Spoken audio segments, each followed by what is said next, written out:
आइए dear students, आपका स्वागत है class 10th maths chapter number 13 exercise 13.2 के क्वेश्चन हम सॉल्व कर रहे हैं।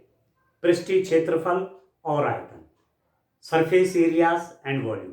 मैंने क्वेश्चन यहाँ लिखा हुआ है, देखिए इस क्वेश्चन को देखिए। एक्सरसाइज 13.2 का क्वेश्चन नंबर 8 है।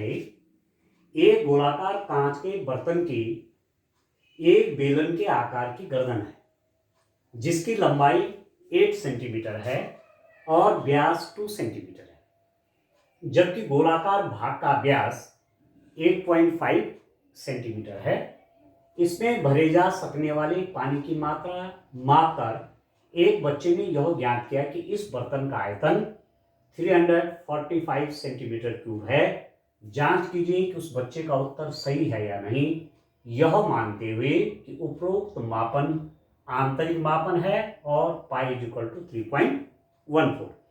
इसी क्वेश्चन को मैं इंग्लिश में भी रीड करता हूं। देखिए स्पेस कम होने की वजह से मैंने लिखा नहीं है, तो मैं यहीं से क्वेश्चन को रीड कर लेता हूं डियर स्टूडेंट। ये spherical glass vessel has a cylindrical neck 8 centimetre long, 2 centimetre in diameter. The diameter of the spherical part is 8.5 centimeter. By measuring the amount of water it holds, a child finds its volume to be 345 centimeter cube. Check whether she is correct, taking the above as a inside measurement and pi is equal to 3.14. यह है dear student question. तो इसका shape आप देखिए किस रूप में shape है इसका। ये कोई पॉट है, ये कांच का बर्तन है, नीचे से गोलाकार है, गोलाकार in the form of sphere, एक स्फीयर की फॉर्म का, एक गोले की फॉर्म का है। और ऊपर क्या है, उसकी जो नेक है गर्दन के आकार की है। ठीक है, आपने इस टाइप के लैब में भी देखे होंगे ऐसे बर्तन। नीचे गोलाकार है और ऊपर कैसा है, बेलन के आकार का है। या तो स्फेरिकल शेप है और ऊपर क्या है, सिलिंड्रिकल, जो नेक है उसकी जो गर्दन है वो सिलिंड्रिकल शेप की है। और ये जो नेक है, ये जो सिलेंडर है यहाँ ऊपर, इसकी हाइट जो है 8 सेंटीमीटर है और इसका डायमीटर 2 सेंटीमीटर है। इसका डायमीटर कितना है, 2 सेंटीमीटर है। तो यहां से मैं उसके रेडियस निकाल लूंगा। और ये जो नीचे गोलाकार पार्ट है, स्फेरिकल पार्ट है, ये इसका जो डायमीटर है वो 8.5 सेंटीमीटर है। इसके अंदर उस बच्चे ने पानी भरा, ठीक है, और उसका आयतन नापा, उसका आयतन देखा कितना आयतन है। ठीक है, तो कितना आया उनका, 345 सेंटीमीटर क्यूब आया। अब हमको कैलकुलेट करना है कि उस बच्चे ने जो वॉल्यूम निकाला, इसका आयतन निकाला, क्या वो 345 सही आयतन है या नहीं। उस बच्चे ने जो इसका वॉल्यूम निकाला वो 345 सेंटीमीटर क्यूब निकाला। क्या ये सही आंसर है, हमको चेक करना है। ठीक है डियर। तो ये जो पॉट बना हुआ है, जो बर्तन है, इसके दो पार्ट है। एक है स्फीयर, गोलाकार भाग, और दूसरा है बेलनाकार भाग, सिलिंड्रिकल शेप। ठीक है, तो आप देखिए, यदि मैं इस बर्तन का आयतन निकालना चाहता हूं, इसके अंदर मतलब इसका आयतन का मतलब हुआ कि इसमें जितना पानी भरेगा वही तो इसका आयतन हो जाएगा। ठीक है, इसके अंदर जितना पानी आएगा वही इसका इनर वॉल्यूम हो जाएगा। इसके अंदर जितना पानी आएगा वही इस बर्तन का क्या हो जाएगा, आयतन हो जाएगा। ठीक है ना, ये तो है। तो अब आप देखो बर्तन का आयतन, ठीक है, कोई वेसल है, उसका वॉल्यूम कितना है। ठीक है, वॉल्यूम ऑफ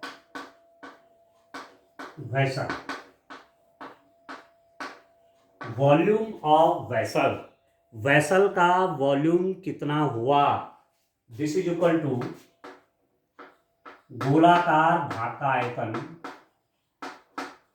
गोलाकार भाग का आयतन प्लस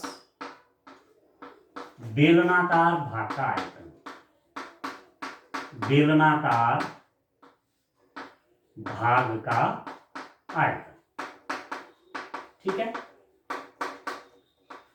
वॉल्यूम ऑफ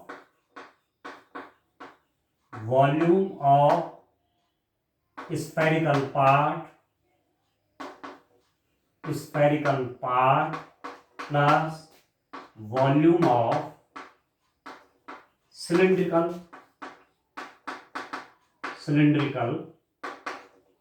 part। इसके दो पार्ट हो गए। एक तो इसका वॉल्यूम स्फीयर की तरह जो है स्फेरिकल है, गोलाकार है, इसका वॉल्यूम, प्लस ये जो सिलेंडर के आकार का है, सिलिंड्रिकल फॉर्म में है, उसका वॉल्यूम। ठीक हो गया। अब आप जानते हैं गोलाकार भाग का आयतन क्या होता है, ये गोले का आयतन क्या होता है, स्फीयर का वॉल्यूम क्या होता है, 4/3 पाई r1/3। इसके रेडियस r1 मानता हूं, इसके r2 मानता हूं, प्लस जो सिलेंडर है, जो बेलन है, बेलनाकार भाग है, इसका आयतन हो जाएगा पाई r2²h। ठीक है, पाई में यहां से कॉमन ले लेता हूं, पाई कॉमन आ जाएगा, तो इसके अंदर क्या आ जाएगा 4/3 इंटू r1/3। r1 कितना हो जाएगा, देखिए गोले की त्रिज्या, गोलाकार भाग की त्रिज्या, गोलाकार भाग की त्रिज्या। ठीक है, गोलाकार भाग की त्रिज्या क्या हो जाएगी, r1 radius of spherical part, तो ये डायमीटर है, ये व्यास है, तो इसका आधार क्या हो जाएगा, त्रिज्या 8.5/2, 2 4 जा 8, 2 2 जा 4, 2 5 जा 10, इतना हो गया, इतना सेंटीमीटर रेडियस आ गया इसका, जो स्फेरिकल पार्ट है, जो गोलाकार भाग है, उसका इतना रेडियस आ गया। ठीक हो, ठीक है दोस्तों। और जो बेलनाकार भाग है, बेलनाकार भाग की त्रिज्या, रेडियस ऑफ सिलिंड्रिकल पार्ट, उसको मैंने r2 माना हुआ है, रेडियस त्रिज्या। ठीक है, इसका डायमीटर है 2 सेंटीमीटर, इसका व्यास 2 सेंटीमीटर है, तो रेडियस हो जाएगा 1 सेंटीमीटर, रेडियस 1 सेंटीमीटर हो जाएगा। तो पाई कॉमन आ गया, 4/3 r1/3, r1 है आपका 4.25 इंटू 4.25 इंटू 4.25। ठीक है, रेडियस r1 ये है आपका, ये प्लस r2 कितना है, रेडियस इसकी, इस बेलनाकार भाग की 1 है, 1 इंटू 1, 1 इंटू 1। ठीक है, r स्क्वायर मतलब r into r, 1 into 1 into h, height कितनी है इसकी 8, ये h है बेलन का ऊंचाई, इस सिलेंडर की ऊंचाई 8, ये हो गया दोस्तों। ठीक है, अब हमको सॉल्व कर देना है, ये कितना हो जाएगा, पाई इंटू, इसको देखो कितना हो जाएगा, दिस इज इक्वल टू, इसको इससे मल्टीप्लाई करूंगा तो 17 आ जाएगा। ठीक है, 17 इंटू हो जाएगा 4.25 इंटू 4.25 डिवाइडेड बाई 3। ठीक है, प्लस 8 आ गया, आ गया समझ में, ये आपके पास आ गया। अब इसको सॉल्व कर लेते हैं, इसकी मल्टीप्लाई यहां कर लेते हैं, तो मेरे पास कितना हो जाएगा पाई, अब मुझे इस सब मल्टीप्लाई भी करना पड़ेगा, 17 इंटू 4.25 इंटू 4.25 प्लस इसकी मल्टीप्लाई यहां हो जाएगी 24 होल डिवाइडेड बाई 3। ठीक है, अब इसको कैलकुलेट कर लेते हैं, इसकी कैलकुलेशन के लिए मुझे मल्टीप्लाई करना पड़ेगा। आप देखो कितना होता है इसका वॉल्यूम, कैलकुलेट कर लेते हैं, मल्टीप्लिकेशन है, मल्टीप्लाई करते हैं, देखिए 4.25 और 4.25 को मल्टीप्लाई कर लेते हैं, 4.25 इंटू 4.25, इसको मल्टीप्लाई करते हैं।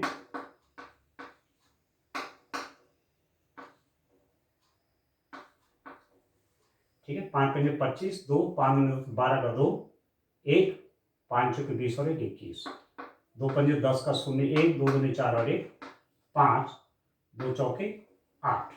ठीक है, 5 चौके 20 का 0 हासिल 2, 5 चौके 20 का 0 हासिल 2, 4 दूनी 8, 10 का 0 हासिल 1, 4 चौके 16 और 1 17।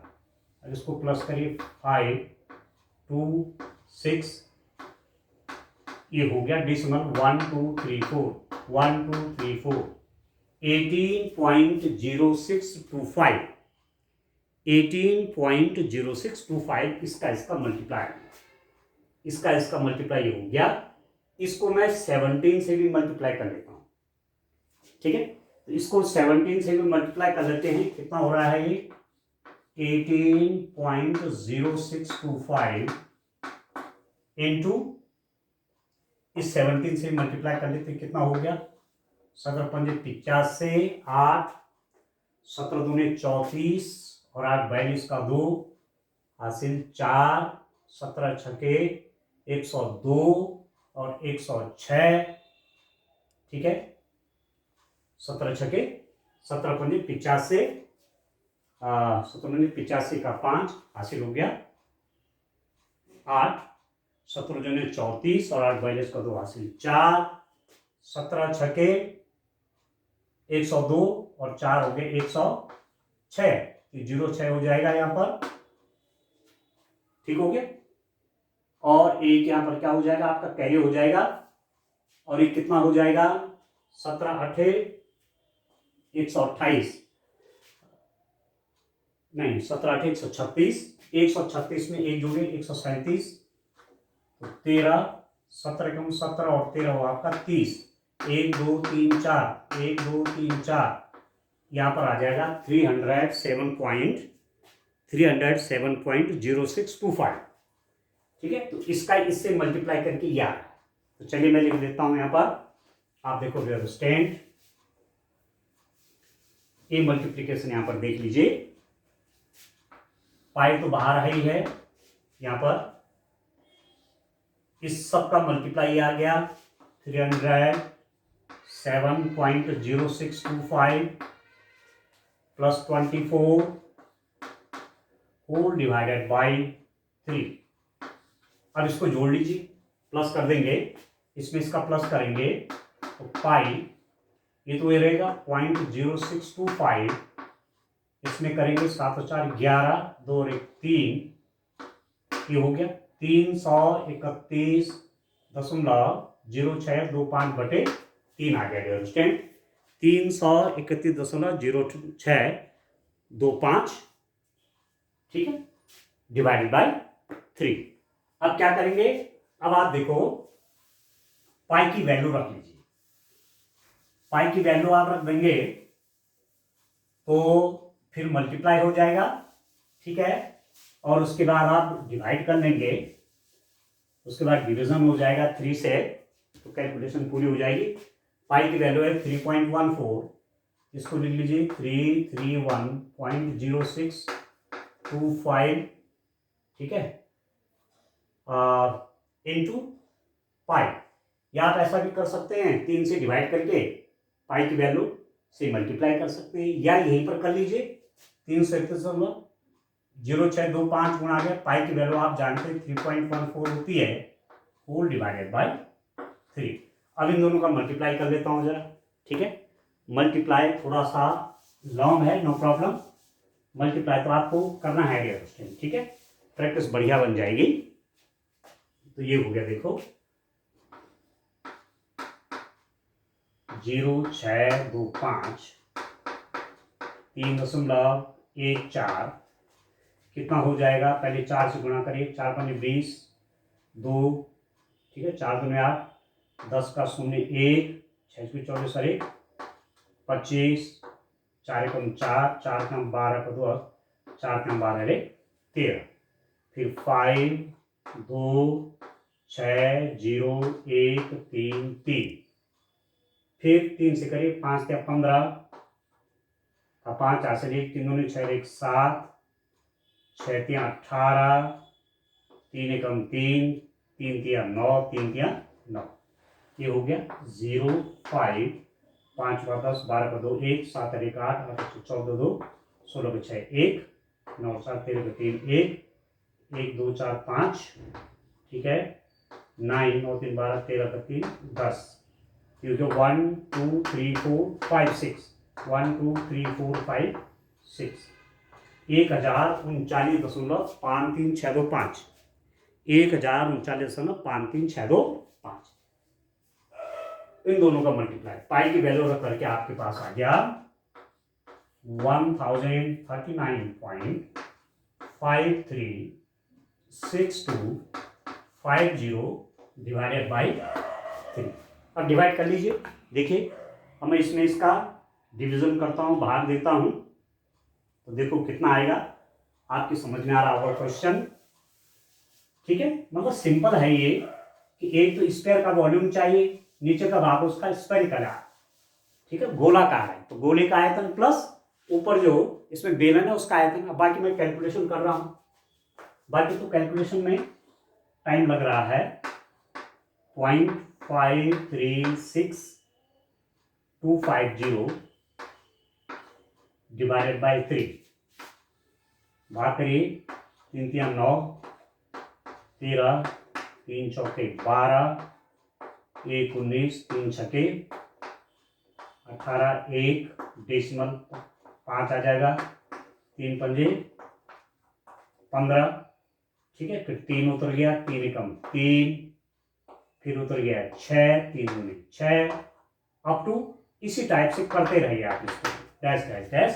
तो ये लगभग आया आपका कितना, approximately this is equal to 346.512 approximate, लगभग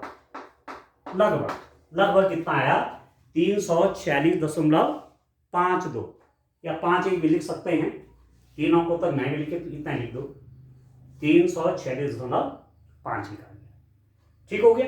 अब आप देखो उस बच्चे ने जिसका वॉल्यूम नापा वो कितना नापा, इतना नापा।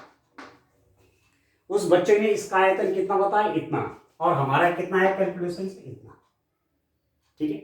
इसका मतलब उस बच्चे से कुछ मिस्टेक हुई है, ठीक है। जांच कीजिए कि उस बच्चे का उत्तर सही है या नहीं, तो आप लिखेंगे उत्तर सही नहीं है, उत्तर सही नहीं है, ठीक है, उत्तर सही नहीं है। सही उत्तर क्या है, सही उत्तर कितना है, 346.51। Answer is not correct. Answer is not correct. The right answer is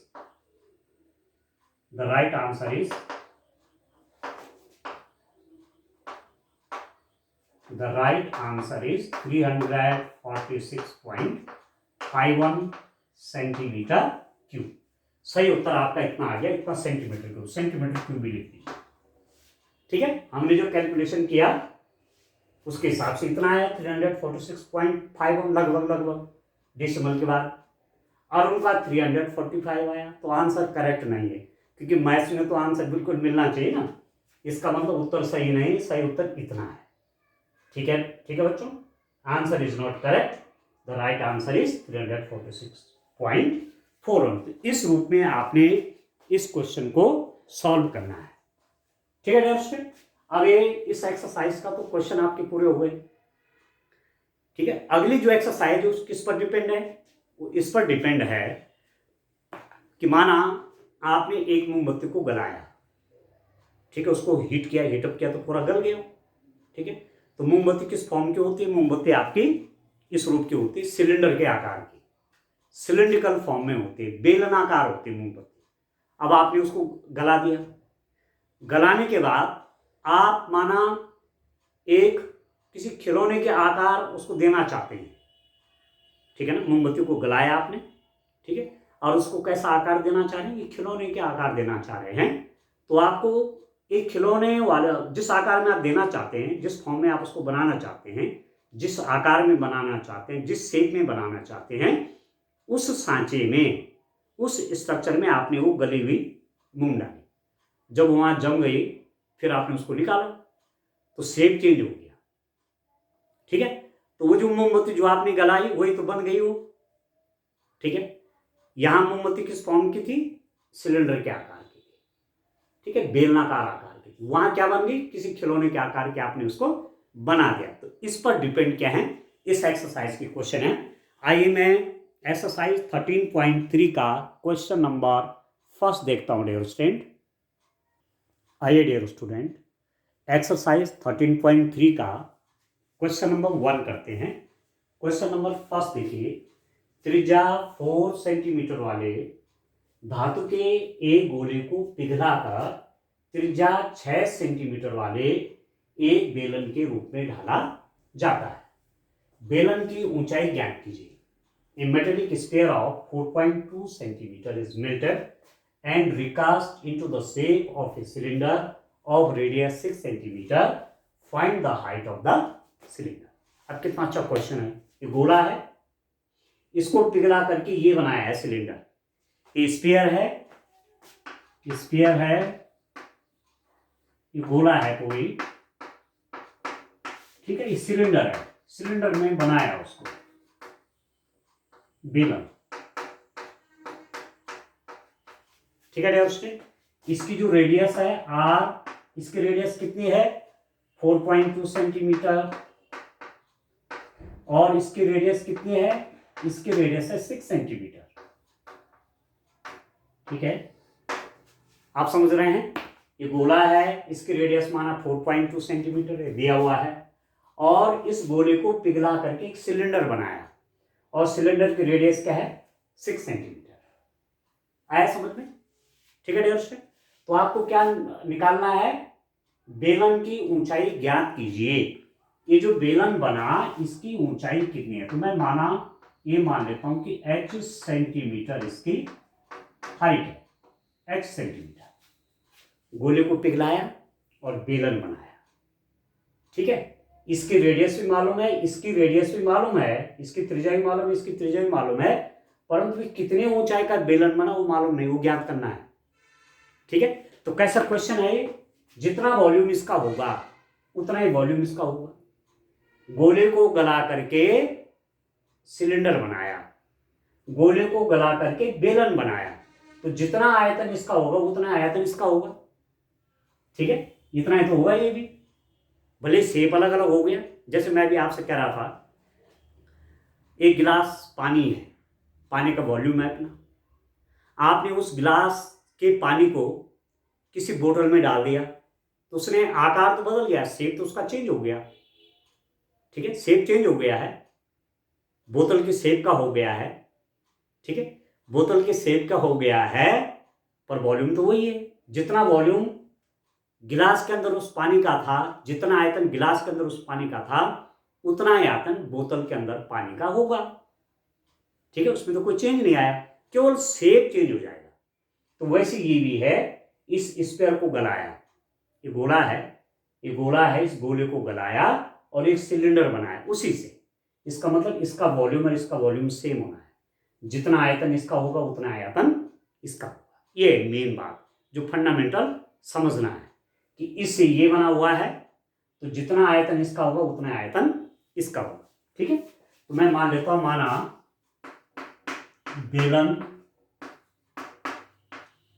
बेलन की ऊंचाई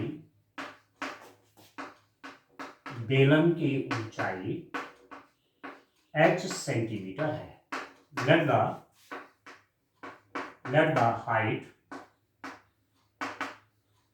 height of cylinder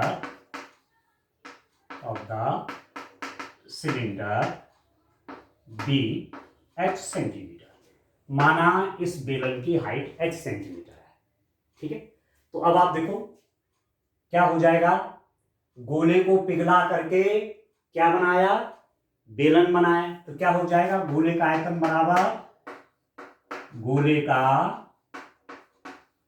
आयतन बराबर बेलन का आयतन, बेलन का आयतन। Volume of sphere, volume of sphere is equal to volume of cylinder, volume of cylinder. ठीक है डियर स्टूडेंट, जो वॉल्यूम इस स्फीयर का होगा वही वॉल्यूम इस सिलेंडर का होगा, क्योंकि इसी से गला करके ये बना हुआ है। ठीक है, जितना आयतन इस गोले का होगा उतना आयतन इस बेलन का होगा, क्योंकि इससे गला करके ये बना हुआ है। तो गोले का आयतन क्या होता है आप जानते हैं, 4/3 पाई r1 क्यूब। यह है गोले का आयतन, 4/3 pi r cube, 4/3 pi r1 cube is equal to बेलन का आयतन क्या होता है, पाई, लेकिन उसकी रेडियस r2 मान लो तो पाई r2 square h। 4/3 pi r cube, इसका आयतन होता कितना है गोले का, 4/3 पाई r क्यूब, लेकिन उसकी रेडियस r1 मान लो तो r1 हो जाएगा। बेलन का क्या होता है आयतन, पाई r2 स्क्वायर h। मैंने इसकी रेडियस क्या मानी है, इसकी त्रिज्या क्या मानी है, इसकी त्रिज्या क्या मानी मैंने, r2 मानी। इसका वॉल्यूम और इसका वॉल्यूम आपस में बराबर होगा, 4/3 pi r1 cube is equal to pi r2 square h। Pi से आपका पाई कैंसिल होगा। ठीक है, वैल्यू रख लीजिए, दिस इंप्लाइज दैट 4/3 r1 गोले का आयतन, गोले का आयतन दिया हुआ है r, ये r1 और ये r2, तो गोले का आयतन है 4.2, तो क्यूब का मतलब हुआ 3 बार multiply, 4.2 into 4.2 into 4.2, 3 time multiply is equal to r2 square. इस सिलेंडर की रेडियस कितनी है 6 सेंटीमीटर, तो r2 स्क्वायर का मतलब हुआ 6 into 6 into h, r square 2 बार 6 इंटू 6 का मल्टीप्लाई हो जाएगा। अब आप h की वैल्यू निकालना चाहते हो, h कितना हो जाएगा सॉरी, इसके डिनोमिनेटर में आ जाएगा, तो 4 into 4.2 into 4.2 into 4.2 divided by 3 into 6 into 6, ये 6 इंटू 6 इसके डिनोमिनेटर में चला जाएगा। तो 6×42.7, 6×42.7, ठीक है, 3 से काटेंगे तो 1.4, तो हमारे पास h कितना आ गया, h इज इक्वल टू 4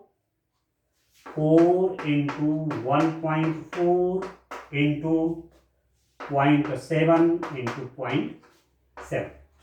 ठीक है, h बराबर कितना हो गया, इसको इससे मल्टीप्लाई करेंगे 5.6 और इसको मल्टीप्लाई करेंगे तो 0.49, इसको मल्टीप्लाई करेंगे 0.49, इसको मल्टीप्लाई करेंगे ये। ठीक है, अब कितना हो जाएगा डियर स्टूडेंट, दोनों का मल्टीप्लाई कर लेते हैं, यहां पर 5.6 इंटू 0.49,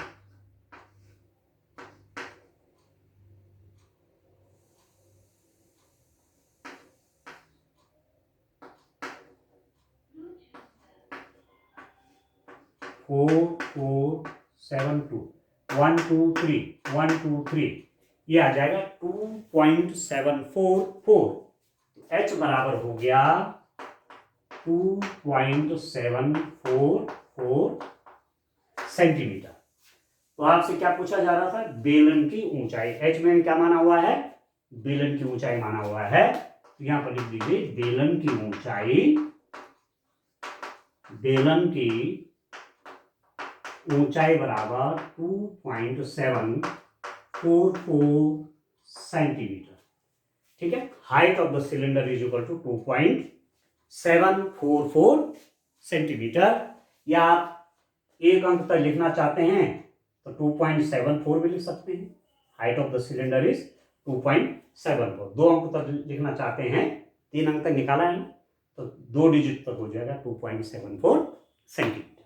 ठीक है, तो एक क्वेश्चन इसमें जो दिमाग के अंदर बात रखने वाली वो ये है कि इस गोले को पिघला करके ये बेलन बनाया, तो जितना आयतन गोले का होगा उतना आयतन बेलन का होगा।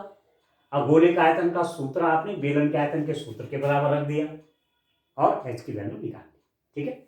Volume of the sphere is equal to volume of the cylinder. बस इस फैक्ट को याद रखना है और उससे आपको हाइट निकल जाएगी, ठीक हो। इस रूप में डियर स्टूडेंट ये क्वेश्चन करने हैं। आगे भी इस एक्सरसाइज में बहुत अच्छे अच्छे क्वेश्चन आपको सॉल्व करने के लिए मिलेंगे। Thank you.